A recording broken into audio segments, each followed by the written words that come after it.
De retour dans votre magazine L'équipe du lundi sur les 101.5 FM de Radio G, 19h23 dans votre radio, et c'est l'heure pour Yann pour vous narrer un petit peu ce qui s'est passé du côté du stade Gaston Petit où Yann, le SCO, a joué sur un synthétique. Et j'y étais pas, pourtant j'aurais bien aimé y aller, dans le froid berrichon au stade Gaston Petit. C'est la seule équipe de ce championnat de Ligue 2 à posséder une pelouse en synthétique.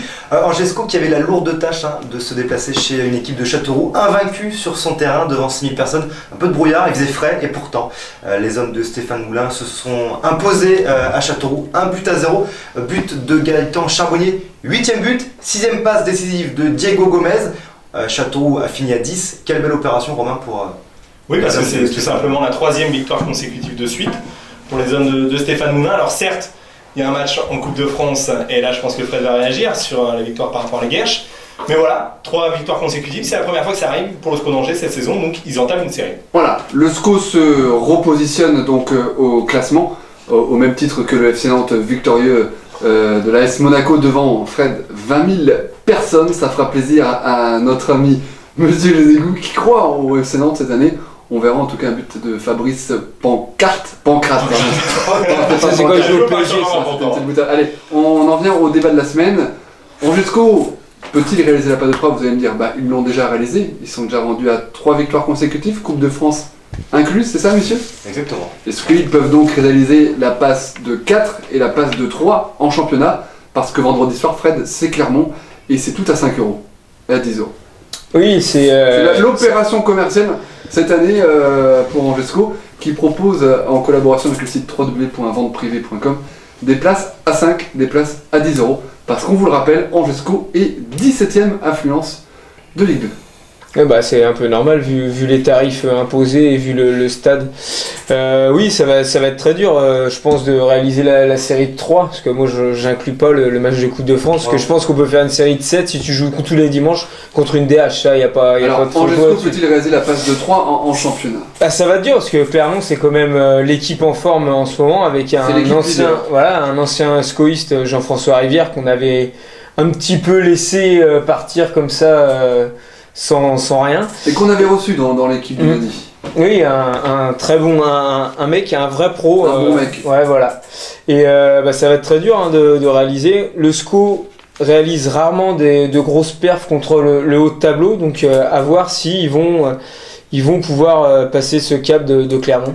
Nico, qui a souvent des analyses pertinentes, même en n'allant pas au stade. Non, c'est vrai que Michel Zakarian, beau coach franchement à Clermont, donc du coup c'est vraiment une équipe très très solide. À l'extérieur c'est la meilleure équipe, cette équipe de Clermont, ils ont du mal à domicile, mais à l'extérieur ils vont quand même régulièrement gagner. Et c'est surtout, moi je pense que on a une équipe du SCO qui est beaucoup trop dépendante de Charbonnier et de Gomez, et du coup on avait dit qu'on en parlait. Mais voilà. On peut en parler tous les lundis. Mais non, mais je sais bien, mais juste quand même une stat en 15 journées depuis le début de la saison, le SCO a marqué plus d'un but que seulement 4 fois. Ils gagnent que par 1-0, ils n'arrivent pas à marquer plus d'un but. Et du coup, oui, d'accord, ça suffira contre des équipes comme ça de bas de tableau, mais face à une équipe de Clermont qui est solide, qui est la meilleure défense de Ligue 2, je pense que ça va être extrêmement difficile. Non, en tout cas, est-ce que le SCO peut enclencher la 3e victoire et continuer la série face à face à Clermont? Parce que je vous rappelle, messieurs, quand le SCO avait la possibilité d'entamer une série et de continuer la série face à un gros, c'est toujours ils ont échoué. Face à Sedan, ils sont pris pas une leçon, mais vraiment une belle défaite. Il y avait d'autres contre-performances, messieurs. Il n'y avait pas que Sedan, il y en avait d'autres. Flo, je crois que c'est le syndrome Racing Club de Lens d'il y a 3 ans. Depuis ce match-là, lorsque Angesco a la possibilité de se placer, il n'y arrive plus. Qu'est-ce qui manque? On a fait les frais contre Sedan il y a 1 mois et demi. Là, clairement, il y a vraiment une opportunité. Qu'est-ce qui manque en Let's Go? Parce que quand tu es Stéphane Moulin, tu as fait une super opération Châteauroux, parce que 10 minutes avant le match, tu proposes un 4-4-2, tu dis je vais tout changer, je vais mettre en 4-3-3, et je vais mettre 3 joueurs à vocation offensive qui sont Kéchérou, Doré et Charbonnier. Et sauf erreur de ma part, c'est la première fois cette année dès la première minute. Il l'a dit, de toute façon, Stéphane Moulin, dans ses déclarations d'après-match, que le synthétique de Châteauroux était beaucoup plus adapté au jeu d'Angesco. Et je pense qu'on l'a vu, moi j'ai regardé le match sur CFoot, j'ai vu le match. Enfin, j'essaie de le voir parce qu'avec le multiplex c'est compliqué, mais on a vu quand même qu'Angesco avait pris le jeu à son compte et c'est très rare. Si Châteauroux récupère un point, c'est pas un scandale. Orinel s'est créé pas mal d'occasions, tout comme Beauvu. Le SCO a pas fait peut-être un hold-up, mais une victoire heureuse. Non ? Je suis pas d'accord avec toi. Ouais, je pense que pour gagner à l'extérieur, faut prendre des risques, faut avoir un peu de chance aussi, et puis faut maîtriser. Angesco a maîtrisé son match. Châteauroux finit à 10, c'est pas négligé non plus, ça favorise sûrement le résultat final, mais contre Clermont, ça sera un tout autre match. Alors qu'est-ce qui manque, Romain, pour se taper un gros cette année en Angesco ? Il manque de la profondeur de banc, évidemment. Ça, il manque de la rotation au basket et au handball, enfin surtout au handball, plus qu'au basket. Mais au point de vue du football, c'est pareil. C'est-à-dire que là, il a été obligé d'innover pour surprendre justement l'adversaire. Et c'est ce qu'il a fait, c'est ce qu'il a réussi à faire. En mettant un 4-3-3 alors qu'on s'attendait tous à un 4-4-2 classique avec Gomez et c'est en repassant le 4-4-2 qu'on a marqué. Oui, bien sûr, mais bon après, parce que t'as quand même surpris, avoue Nico, que quand tu mets Diego Gomez sur un côté et Diers sur un autre côté, tu surprends pas grand monde maintenant puisque... pourquoi voilà, c'est comme ça. Diego Gomez qui est un des meilleurs passeurs du championnat, donc oui, mais... Si Stéphane Moulin t'écoute, il va dire Diego Gomez... Oui, mais pourquoi il a changé de dispositif ? C'est bien parce qu'il y avait un problème. Non, c'est faux. Je pense que c'est son Gomez surface était laissé vraiment... au repos par rapport à sa pubalgie depuis, il me semble, c'est quel match ? Oui, mais après, les équipes s'attendent à jouer le SCO en 4-4-2 et à se dire attention, il y a Diego Gomez sur le côté, il faut vraiment marquer ce joueur-là, quitte à délaisser peut-être un peu plus l'autre côté, mais en tout cas Diego Gomez faut assurer le coup et il ne faut pas qu'il passe. Devant, il y a Charbonnier, généralement Kéchérou ou Doré, ça dépend, mais bon, voilà, c'est Charbonnier l'homme à surveiller. Là, tu joues en 4-3-3, donc tu surprends l'adversaire, c'est pas pareil, t'as Kéchérou, t'as Doré, t'as Charbonnier en pointe, c'est différent. Mais on n'a pas marqué. Fred, qu'on n'a pas entendu sur le sujet. Je pense que Stéphane Moulin n'a pas fait ce dispositif juste pour surprendre Châteauroux. Il y a des entraîneurs qui adaptent leur système offensif ou défensif suivant l'équipe qu'ils ont en face. Tu prends, excuse-moi Flo, mais tu prends Deschamps hier, il a adapté son équipe. Il a surtout dit à ses joueurs, soyez agressifs. Oui, mais il a adapté son équipe parce que devant il avait une équipe qui était super offensive. Du coup, il a renforcé son milieu de terrain. Voilà. Je pense que Moulin adapte son système de jeu à l'équipe adverse. Et parce que c'est peut-être un entraîneur intelligent qui sait s'adapter et qui veut changer sa méthode pour pouvoir progresser. Bien sûr, il adapte sa méthode, mais c'est quand même la première fois qu'il le fait, donc il faut souligner quand même la démarche de Stéphane Moulin qui effectivement, pour une fois, il reste pas cantonné comme le pouvait le faire éventuellement Jean-Louis Garcia à l'époque, comme le faisait. Son système. Vous n'avez toujours pas répondu à ma question. Est-ce que le SCO a des chances d'attraper le top 5 vendredi soir sur les coups de 23h ? Mais arrêtez juste avec ce top 5, mais vous croyez encore à la montée. J'entends Yann qui fait faut se placer, mais se placez où les gars ? 3 points du podium. Oh non, arrêtez un petit peu. Vous allez encore en faire. Mais je le sais que c'est serré les gars, je les regarde les résultats. Mais faut arrêter de croire que le SCO va monter. Enfin, on n'a pas la profondeur de banc. Dès que les gars ils ont un petit coup de moins bien, ça y est, on n'arrive plus à faire du jeu. Bon. Je te dis pas que le SCO peut-il se mêler à la montée. Est-ce que le SCO peut se taper un club comme Clermont ? Moi je pense, honnêtement, Clermont en plus ça va être difficile. Je pense que ça va être difficile en plus cette équipe de Clermont. Mais au-delà de ça, je pense que, enfin voilà, le SCO là ils sont à une très belle 8ème place et qui sera peu ou prou leur place en fin de saison et ce sera très bien vu l'effectif qu'ils ont. Ce qui peut les avantager vendredi, c'est que Clermont joue ce soir un match très important, une affiche de Ligue 2 contre Reims qui est 3ème.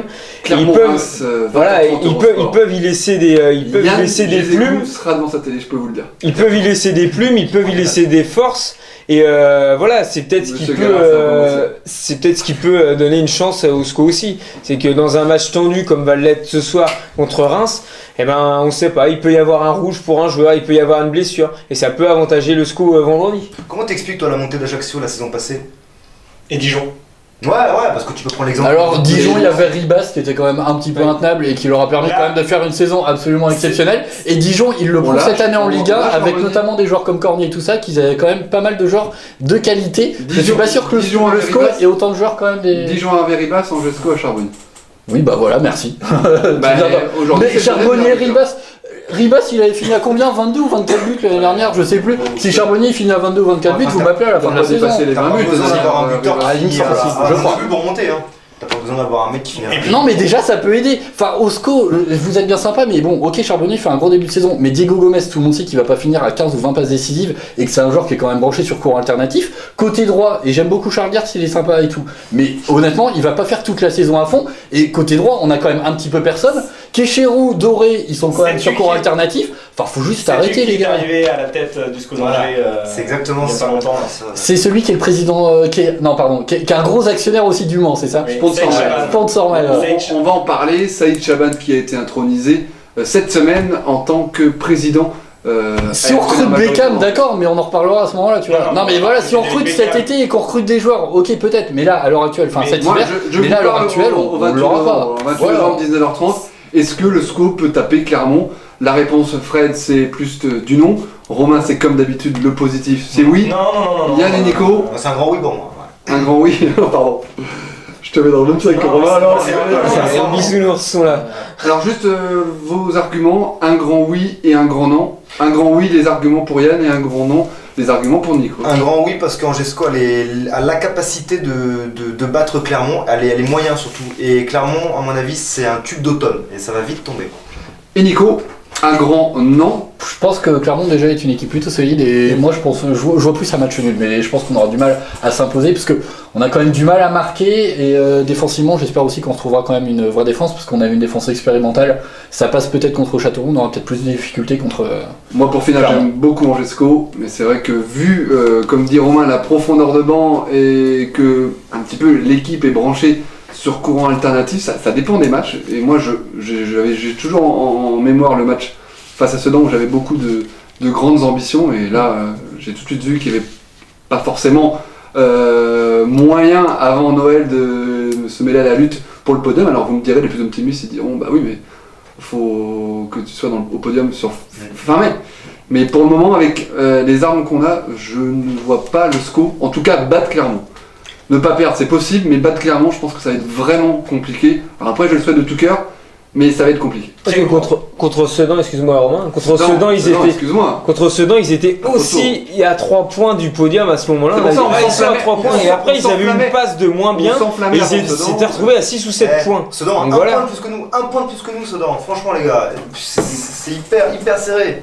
Un mot sur l'opération commerciale, Yann, tout à 5€, tout à 10€, et Romain finira sur les informations capitales de la semaine, le départ de Willy Bernard et l'arrivée en poste de Saïd Chaban, un industriel agroalimentaire monceau. Ouais, comme tu l'as dit, Flo, les clubs de Ligue 1, Ligue 2 se sont associés avec le site venteprivée.com dont les principales fidèles sont des femmes et pour attirer plus de spectateurs.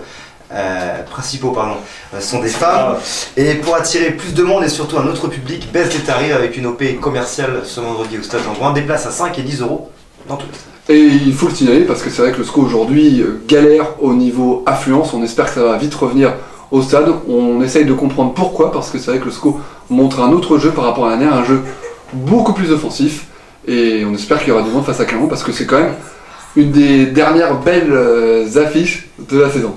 Oui, donc ça et sinon Saïd Chaban. La saison civile, avant Noël. Bien sûr. Alors moi j'ai 2 petits mots. Donc Saïd Chaban évidemment est le nouveau président, l'actionnaire majoritaire du SCO d'Angers. Il a racheté les parts de Willy Bernard. C'est un homme discret. Donc son but évidemment, de ce que j'ai pu comprendre, il l'a dit, il l'a répété, c'est de monter en Ligue 1. Peut-être pas cette année, mais peut-être l'année prochaine.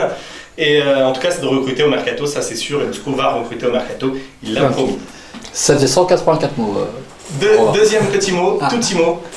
Sachez quand même, messieurs, pour finir sur le SCO Clermont, que si on prend les 3 premiers des 2 dernières saisons à cette époque-là, il n'y en a qu'un seul qui est monté sur les 6. Donc voilà, les 3 premiers à l'heure actuelle ne vont peut-être pas monter en Ligue 1.